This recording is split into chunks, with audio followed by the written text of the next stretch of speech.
Hello students, this is Mr. Boyd. In this video, I'm going to show you really quickly how to access the Algebra Nation glossary of terms for your assignment.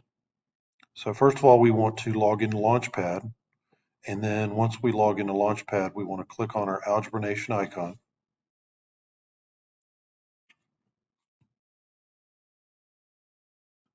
Once that's completely open, we're going to scroll all the way down to the section that's called Wait, There's More.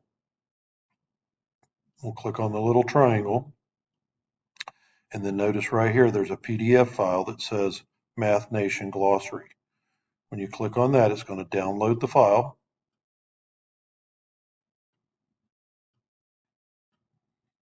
And then click on that and open it up. You can save this to your computer at home if you'd like for future use. If you want to print it, it's 52 pages long. I'm not going to print it for you because you have access to it through the web. And then you will use this to define the terms in the vocabulary for the vocabulary that I've posted on Google Classroom. Thanks so much. Have a great day.